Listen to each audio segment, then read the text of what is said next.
Olá, tudo bem? Mais um vídeo, mais um dia, mais uma oportunidade de ouvir a palavra de Deus, mais uma oportunidade de ter contato com essa palavra que eu gosto de dizer que é amorosa e libertadora. É amorosa porque é uma declaração de amor do Criador, do absoluto, para a nossa vida. Quando a gente entra em contato com os textos, principalmente os de Jesus, as falas de Jesus que os evangelistas apontam, eu pelo menos me sinto muito mais próximo de uma comunhão profunda com o todo. É profundo, é algo que assim, que por mais que eu tente falar, por mais que eu tente expressar nas missas, nas homilias, ou aqui mesmo nesses vídeos, eu não consigo porque é uma experiência pessoal. De repente um evangelho que me chama a atenção, que me emociona, que me toca, eu posso contar para você, nossa, esse evangelho me toca profundamente. Você escuta e fica, para mim não me diz tanto. Mas particularmente para mim, Diego, os evangelhos chamam muito atenção. Me trazem uma comunhão profunda, me colocam em comunhão, despertam a minha comunhão. E esse último domingo foi domingo de solenidade de Cristo Rei. E o evangelho proposto foi o evangelho que eu mais gosto de meditar ao longo da minha vida. Até o meu amigo, quando ele viu a liturgia antes de mim, ele falou, e o evangelho desse domingo é aquele que você fala sempre. É porque realmente eu acho ele muito forte. É uma chamada de atenção muito forte. Vamos a ele. O Senhor esteja convosco, Ele está no meio de nós. Proclamação do Evangelho de Jesus Cristo segundo Mateus. Glória a vós, Senhor. Naquele tempo, Jesus disse a seus discípulos, quando o Filho do Homem vier em sua glória, acompanhado de todos os anjos, então se assentará em seu trono glorioso. Todos os povos da terra serão reunidos diante dele, e ele separará uns dos outros, assim como o pastor separa as ovelhas dos cabritos. Colocará as ovelhas à sua direita e os cabritos à sua esquerda. Então o rei dirá aos que estiverem à sua direita, vinde benditos de meu Pai, recebei como herança o reino que meu Pai vos preparou desde a criação do mundo. Pois eu estava com fome e me destes de comer, eu estava com sede e me destes de beber, eu era estrangeiro e me recebestes em casa, eu estava nu e me vestistes, eu estava doente e cuidastes de mim, eu estava na prisão e fostes me visitar. Então os justos lhe perguntarão, Senhor, quando foi que te vimos com fome e te demos de comer, com sede e te demos de beber? Quando foi que te vimos como estrangeiro e te recebemos em casa, e sem roupa e te vestimos? Quando foi que te vimos doente ou preso e fomos te visitar? Então o rei lhes responderá, em verdade eu vos digo, que todas as vezes que fizestes isso a um dos menores de meus irmãos, foi a mim que o fizestes. Depois o rei dirá aos que estiverem à sua esquerda, afastai-vos de mim, malditos. Ide para o fogo eterno, preparado para o diabo e para os seus anjos. Pois eu estava com fome, e me destes de comer. Eu estava com sede, e me destes de beber. Eu era estrangeiro, e não me recebestes em casa. Eu estava nu, e não me vestistes. Eu estava doente, e na prisão, e não fostes me visitar. E responderão também eles, Senhor, quando foi que te vimos com fome ou com sede, como estrangeiro ou nu, doente ou preso, e não te servimos? Então o rei lhes responderá, em verdade eu vos digo, todas as vezes que não fizestes isso a um desses pequeninos, foi a mim que não o fizestes. Portanto, estes irão para o castigo eterno, enquanto os justos irão para a vida eterna. Palavra da salvação. Glória a vós, Senhor. Forte esse evangelho, não é? E a gente pode entender que dentro desse evangelho está acontecendo uma narrativa de juízo, de julgamento final. E nesse julgamento é interessante que a comunidade de Mateus ela coloca que os bons serão colocados à direita e os maus à esquerda. Quem são os bons e quem são os maus, que o Evangelho diz? Os bons são os que sentem empatia, os solidários, os amorosos, os sensíveis à angústia, à miséria, à dor, à indiferença, à angústia, à fome, os anseios da alma. E quem são os maus? Os indiferentes, os insensíveis,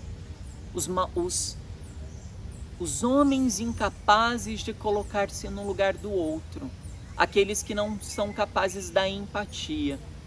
Então veja que a vida cristã, ela exige de nós uma colaboração com os gestos de Jesus. Sendo mais claro, Jesus agia libertando, se colocando no lugar dos menos favorecidos, se colocando no lugar daqueles que eram subjugados pela sociedade, pela moral da sociedade. Então Jesus, ele ouvia, ele compreendia, ele criava apreço por aquelas pessoas, ele fazia refeição com as pessoas, não com um ar de superioridade, mas ele abraçava aquelas realidades para ele. Ele conquistava, ele cativava. Para fazermos a experiência da salvação, para passarmos pela experiência da salvação, para experimentarmos a realidade do céu, precisamos agir dessa mesma maneira. Precisamos olhar para as realidades que são subjugadas hoje. E aí eu te pergunto, quem são os subjugados de hoje? Eu não vou te dar essa resposta, porque eu acredito que você saiba. Você sabe quem são os subjugados. Quais são aqueles grupos sociais que quando saem às ruas são humilhados, são julgados, não são compreendidos? Quem são aqueles grupos que hoje falam conosco, se manifestam no nosso meio e que não conseguem, bom dia, e não conseguem serem compreendidos? Quem são essas pessoas? É importante buscar essa união com os atos concretos de Jesus, porque religião não diz respeito a verbalizar palavras, balbuciar palavras, e todos os vídeos eu falo isso. Não adianta dizer que religião é somente ir para a igreja, ficar ali sentado, fazer a sua experiência de meditação e voltar para casa. Ai, não vejo a hora de ir para o céu. Isso não existe. Para os seguidores de Jesus, isso não existe. Para quem segue Jesus, deve haver essa compreensão, deve haver essa identificação do Cristo que se manifesta naqueles que são desprezados pela sociedade. E quando eu não sou capaz de olhar as pessoas que convivem comigo no todo, não sou capaz de compreendê-las, acolhê-las, eu estou quebrando o Evangelho, eu estou quebrando as exigências de Jesus. Um exemplo que esse Evangelho diz: estive preso e fostes me visitar. Estive preso e não fostes me visitar. A gente pode refletir um pouquinho sobre o sistema penitenciário, sobre os nossos irmãos que estão presos. A mentalidade que impera no meio que nós vivemos, no mundo que nós vivemos, aquela frase terrível que eu escutava desde criança: bandido bom é bandido morto. Essas pessoas não têm jeito. Eu trabalhei um tempo na pastoral carcerária e um advogado próximo me dizia: Frei, que perda de tempo, essas pessoas não têm jeito não.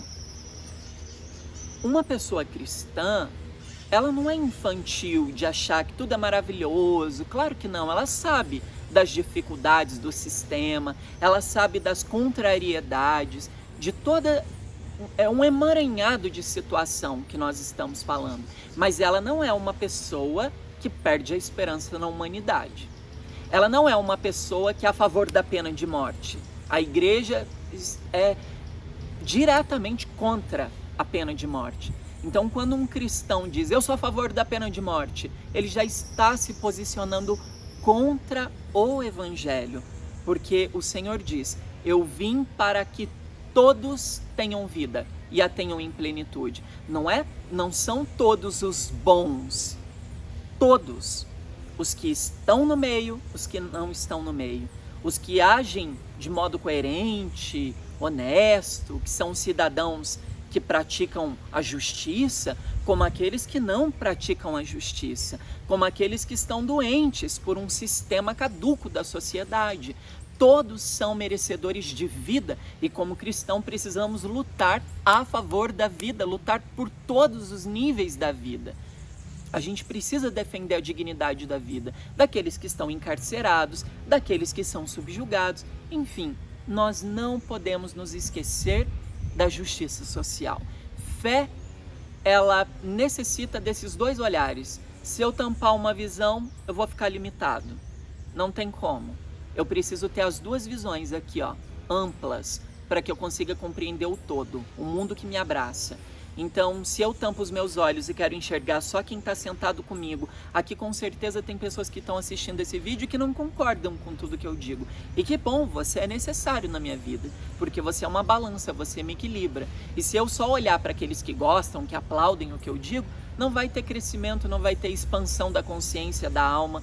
Vamos fazer o que o Evangelho nos ensina. Vamos criar em nós esse espaço. Aliás, criar não porque nós já somos capazes e já possuímos, mas vamos expandir o nosso coração, colocar em prática o que o Evangelho nos ensina, que é a solidariedade, a justiça e a paz. Que Deus te abençoe. Obrigado pelo seu tempo precioso. Abra bem os seus olhos, olhe o todo, enxergue o todo. Não exclua ninguém, não julgue ninguém. Busque julgar o menos possível. E olhe com respeito para as diferenças. O mundo, a igreja, a fé, ela é plural e não singular. Deus te abençoe.